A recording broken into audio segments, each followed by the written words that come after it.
আসসালামু আলাইকুম ভিউয়ার্স, আজকে আমি নিয়ে এসেছি ছোট রূপচাঁদা মাছের বড়া বা পাকোড়া, যেটাই বলেন আপনারা।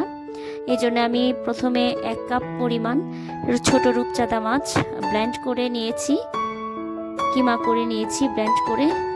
তো এরপরে আমি দিয়ে দিব এখানে 2 টেবিল চামচ পরিমাণ পেঁয়াজ কুচি,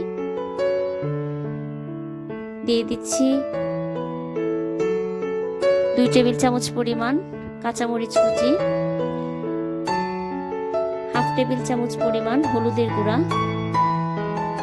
হাফ টেবিল চামচ পরিমাণ আদা বাটা, ধনে গুঁড়া দিচ্ছি হাফ টেবিল চামচ, রসুন পেস্ট দিচ্ছি হাফ টেবিল চামচ, জিরার গুঁড়া দিচ্ছি হাফ টেবিল চামচ।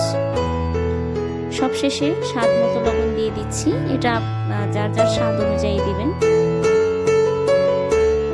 এখন আমি এই সবগুলো উপকরণ একসাথে হাত দিয়ে ম্যারিনেট করে নেব, কারণ পাকোড়া বানানোর জন্য হাত দিয়ে ম্যারিনেট করলে পাকোড়াটা খুব ভালো হয় এবং সফট হয়। বন্ধুরা, আমি কিন্তু এটার মধ্যে কোনো পানি ইউজ করছি না, আমি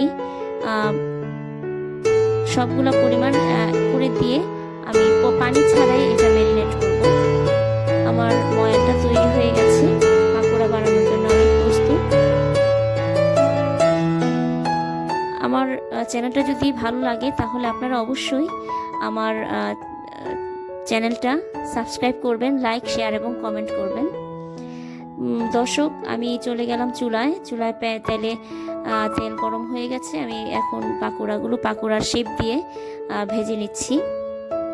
আমি একে একে সবগুলো পাকোড়া প্যানে দিয়ে দিচ্ছি। অবশ্যই খেয়াল রাখতে হবে এটা মিডিয়াম আঁচে ভাজতে হবে, এটা খুব বেশি হাই হিট দেয়া যাবে না, কারণ উপর দিয়ে ভাজা হলে ভিতরটা কাঁচা থেকে যাবে, খেতে অত টেস্ট হবে না। দেখুন, আমার এখানে দর্শক বন্ধুরা অনেক সুন্দর হয়েছে কালারটা।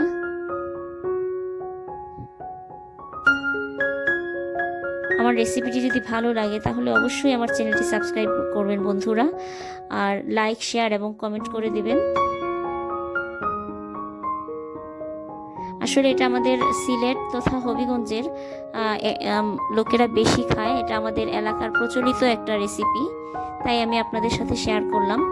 এখন আমি এগুলাকে উল্টো পাল্টা করে ভেজে নিচ্ছি, এপাশ ওপাশ করে 2 পিঠ ভালোভাবে ভেজে নিতে হবে। আমার ভাজা হয়ে গেছে প্রায়।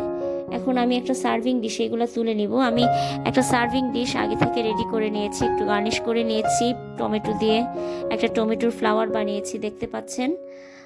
তারপরে কিছু টমেটো দিয়েছি একটু সুন্দরের জন্য, জাস্ট কারণ আগে দর্শনধারী তারপর গুণবিচারী, দেখতে যদি সুন্দর হয় তাহলে এটা অবশ্যই খেতে ভালো হবে।